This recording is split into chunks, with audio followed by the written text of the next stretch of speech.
Pinakamatanda ka! Leorio, gusto mo bang masayang ating mga pinaghirapan? Ano? Nakapasa na tayo sa kanyang pagsusulit, Leorio. Tama ka, bata. Dahil ang tamang daan ay ang pintuan na yan. Yan ay diretsong lagusan. 2 oras bago mo marating ang dulo. Humayo kayo. May makikita kayong 2 tao sa bundok. Sila ay mga manlalayag.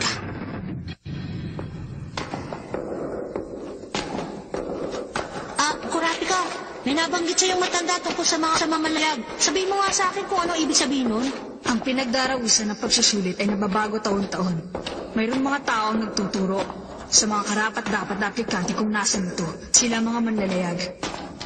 Sabi nila, imposible raw marating ang pagdarausan kung hindi ka nila tutulungan. Sa madaling salita, kailangan natin sila makita para marating natin ang lugar. Kailangan din natin mapatunayan sa kanila kung talagang tayong nararapat. Masyado namang komplikado. Malayo pa ba tayo? Kailangan 2 oras tayo maglalakad? Teka, mahigit 2 oras na yun ah. Nagugutom na ako. Gusto ko na rin magpahinga. Iiwanan ka namin! Magpahinga naman tayo. Tingnan mo, malapit na tayo! Ano? Bakit hindi mo na sinabi? Ha? Pagkatapos ng napakapaghabakaran, 1 lawa lamang ang makikita natin? Anong gagawin ko? Lalangoy?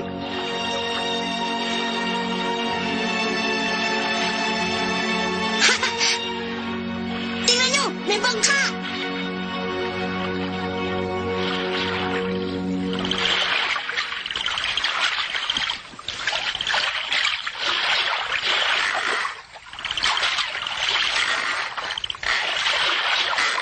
Ha? Tingnan nyo, may butas oh. Hindi malaking problema yan. Takpan mo hanggang makarating tayo. Ano? Huwag mo sabihin sa akin kasama pa rito sa ating pagsusulit. Ha?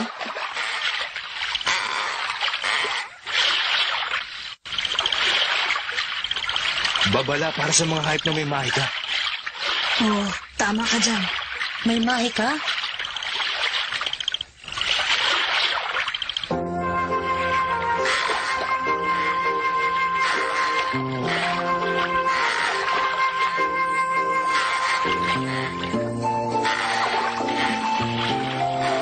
Teka, meron kasi ako iniisip eh. Paano natin mapapabilib yung mga manlalayag? Wala akong ideya. Iyan ay... Saan pa? Di sa itsura. Pasensya ka na, Gun. Wala kang pag-asa eh. Ikaw naman, Kurapi ka, masyado ka mali. Sa ating tatlo, siguradong sa akin bibili ba mga manlalaib yun? Ano sa palagay nyo? Totoo ba yun? Hindi. Sa isuro na yan. Ano sinabi mo? At saka, hindi lang ito palakasan ng pisikal na katawan. Hindi rin naman ito pagandahang lalaki. Kailangan dito ang katalinuhan.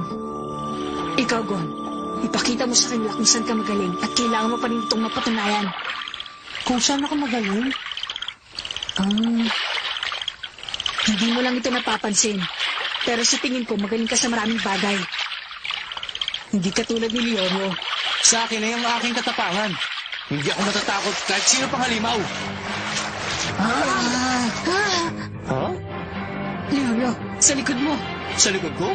Ayun no!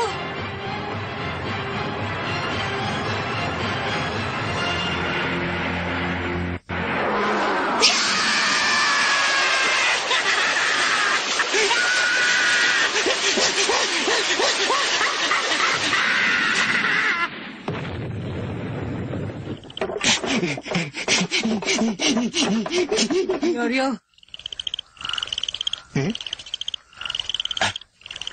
Eto. Kayo lang, napakabagay niyo eh. Hinintay niyo pa ako magwan para lang makarating tayo rito sa lugar na to.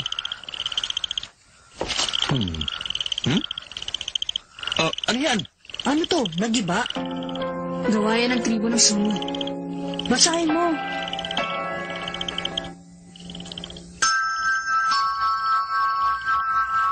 Marami ng bahagi ang nawala, kaya hindi ko na ito maintindihan. Isa yata itong babala para sa mga taong gustong lumapastangan dito. Teka, tumigil nga kayong dalawa dyan. Nasaan na ba yung daan? Yung daan na sinabi sa atin nung matanda kanina. Yung daan? Dito yun.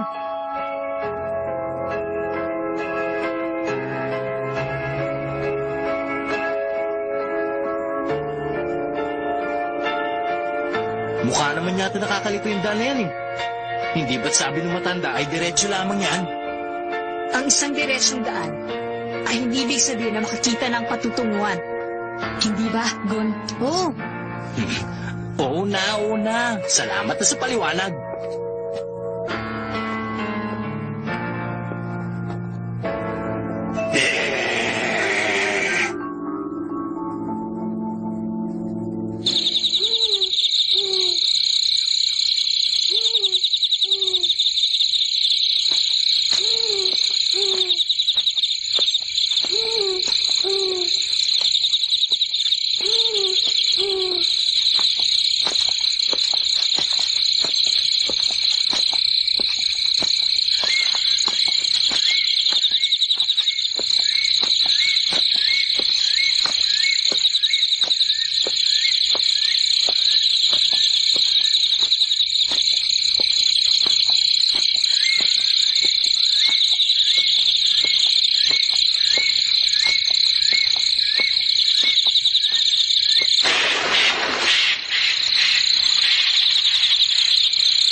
Sigurado ba kayo makakarating tayo sa lugar na yun sa ginagawa natin to?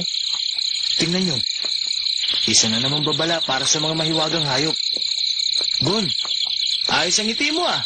Baka naman may bigla na lang bumulaga sa atin dito. Huwag kang mag-alala. Wala pa akong nararamdamang papalapit na mahiwagang hayop. Eh bakit ang dami dito nakalagay na babala tungkol sa mga hayop na yun, Gon? Teka, paano mo nalalaman? Eh kasi, dun sa isla ng Well, yung bahay namin nasa gitna ng bundok. Kaya sobrang dilim sa gabi. Iba nga lang ang atmosfera ng kakahuyan dito. Huh? Ayun na! Huh? Tingnan nyo! Yan yung tinuro ni Kapitan.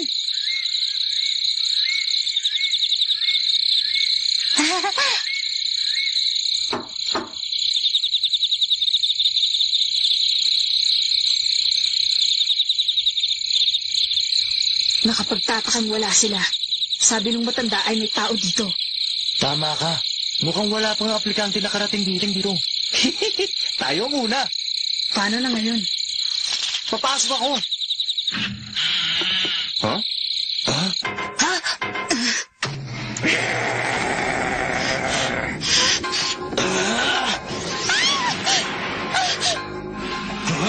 Hindi! Ang asawa ko!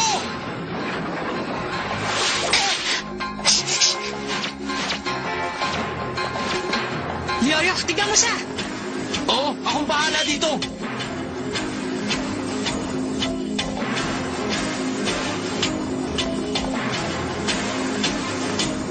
Saan siya nagpunta? Ayun! Ano? Napakalakas naman ang pakiramdam niya. Sa dilim ng gubat na ito ay nakita niya kagad yung mahiwagang hayop.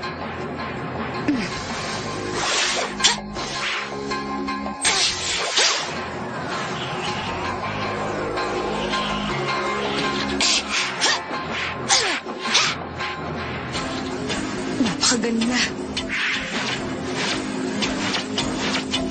Ibaba mo babae yan! Agawin mo muna sa akin. Ibang klase, nagsasalita siya! Ang tawag sa mga ganyan ay mga hayop na may kakaibang mahika. Yan si Kiriko. May kakayahan siya magpalit ng anyo. Kaya rin niyang magbalat kayak bilang tao. Huwag mo siyang mamalitin. Kung nakakapagsalita siya, magiging matalito. Ha? Ha? Tumigil ka, Kiriko! Yeah!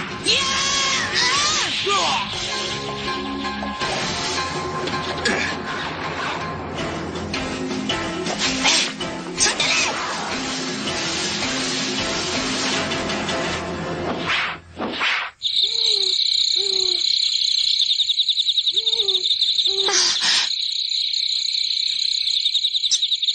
Sino ka?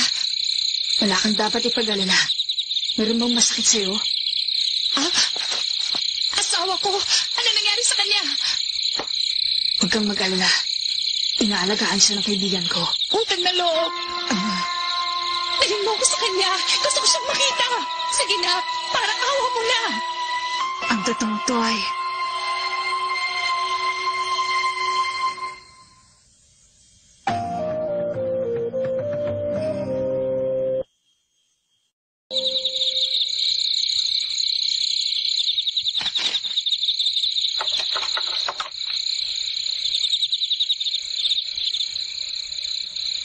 Siguradong gaganda na ang pakiramdam mo. Pero kailangan pa rin uminom ng antibiotic para gumalingan yung sugat. Meron ka bang alam na lugar dito na makukuha na ng halamang may duguda? Meron, kaya lamang masyadong malayo at maraming hayop na may kakaibang mahika. Paano ako makakapasa sa hunter test kung matatakot ako sa mga hayop na yan? Pero...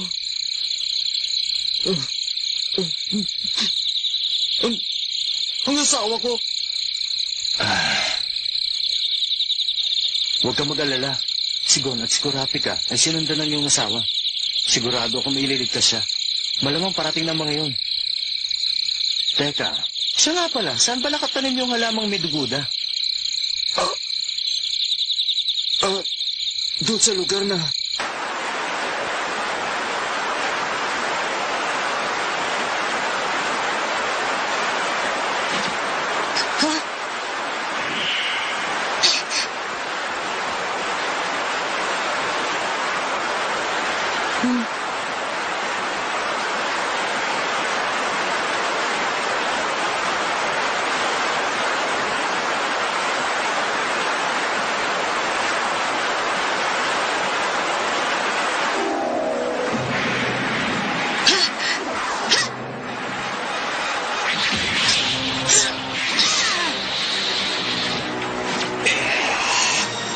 Habulin mo ako dito.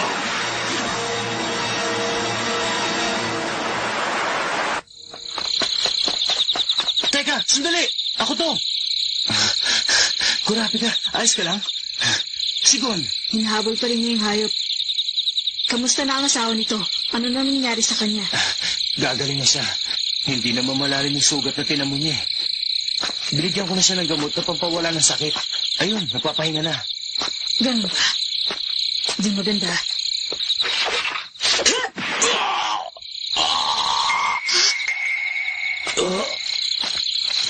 Bakit mo ginawa yung Kurapika? Pasensya ka na, pero wala akong kaibigan na katulad mo. Paano mo nalaman ang kukunwari lamang ako? Sakaling hindi ka nagkukunwari, gagawin ko pa rin yun. Ano? May iniwanan akong sugatan na tao kay Leorio. Sumang-ayon naman siya sa akin. Kung iiwanan niyang nag-isa sa delikadong lugar ang taong yun, sinisiguro kung gagawin ko rin sa kanya yan.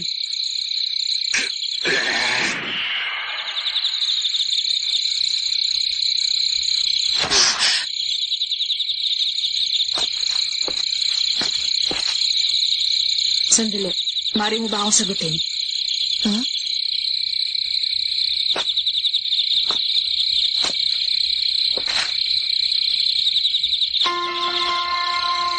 Sabihin mo na sa akin, sino ka bang talaga?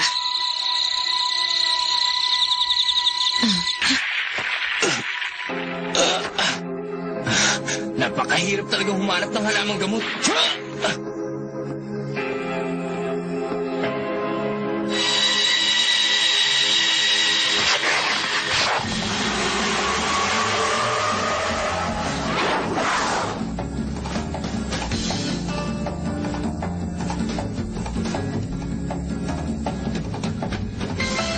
Magaling ang pinamalas mo, bata.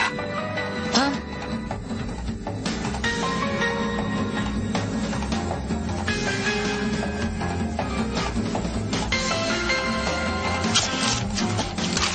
Marami ka nang ginawa para mabayaran kita.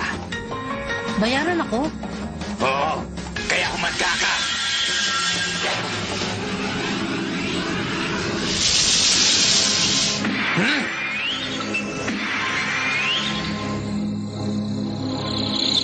Bakit hindi mo ko iniwasan? Bakit? Wala naman akong atraso sa'yo, hindi ba? Ha? Teka, sino ka ba talaga?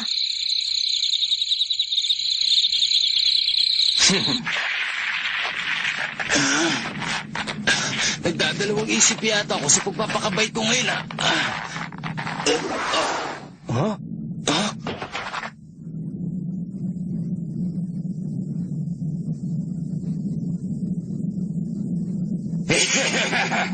Naku naman, malaki yata itong problema. Makikipaghilaan ba naman ako sa'yo sa ganitong posisyon? Delikado. Sigurado wala akong kalaban-laban dito. Oo, isa rin akong hayop na may mahi ka. Pero paano mo naman nalaman to? Dahil sa tatong yan. Itinatuo yan sa isang babae na nagmula sa tribo ng Sumi. At ipinangako niya sa kanilang bathala na hindi na siya mag-aasawa buong buhay niya. Paano mo masasabing nag-asawang babaeng yun? Siguradong mahirapan ako sa pakikipaglaban sa halimaw na ito. Napakasama na ugali. Hindi man lamang ako paakitin. Kung sa bagay, kitang-kita naman sa mukha niya eh. Ha? Ayun, alam ko na. Ngayon naiintindihan ko ng lahat. Ikaw, tumigil ka na dyan. Ang galing mong mag-artista eh. Sa bagay, kahit paano, nalilang nyo rin kami. Kalokohan naman yatang ako na gumamot sa'yo ang hindi makakapansin sa braso mo. Ano sinasabi mo siya? Tama na! Ikaw yung lalaki nandun sa bahay! Iyan turok sa braso mo, masasabi kong ebidensya.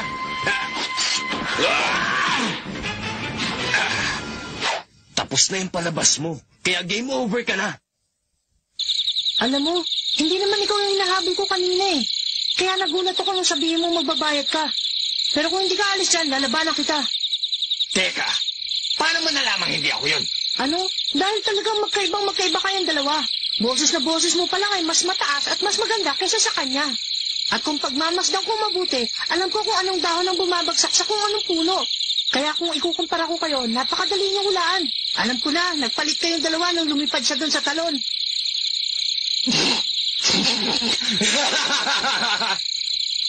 Honey! Labas ka na! Bihirang-bihira kang makakita ng ganitong klase na tao!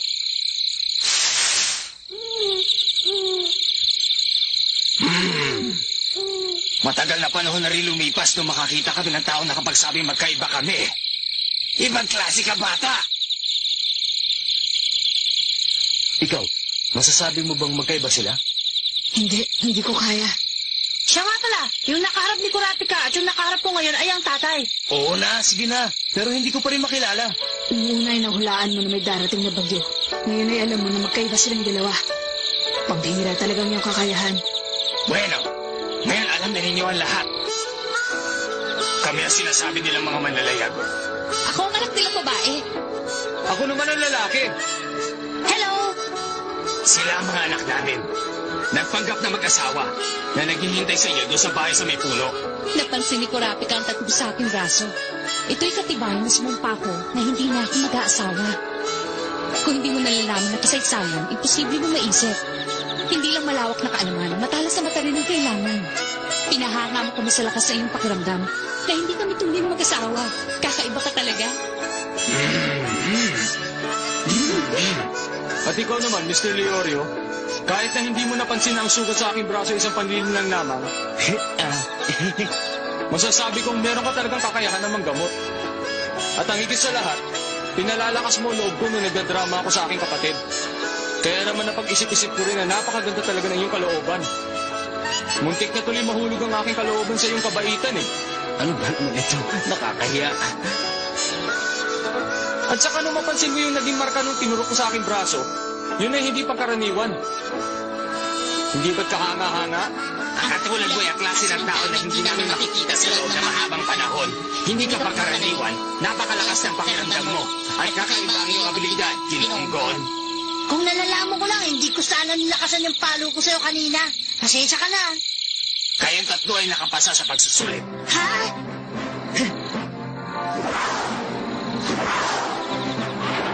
Ngayon, dadali na namin kayo sa pagdarausan ng tunay na pagsusulit.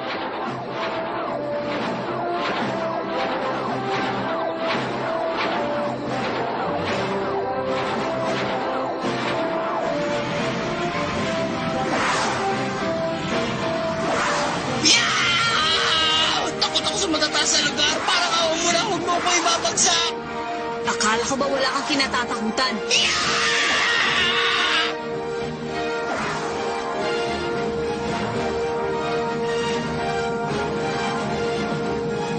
bukas, makukuha na rin namin ang tunay na pagsusulit para sa Hunter exam.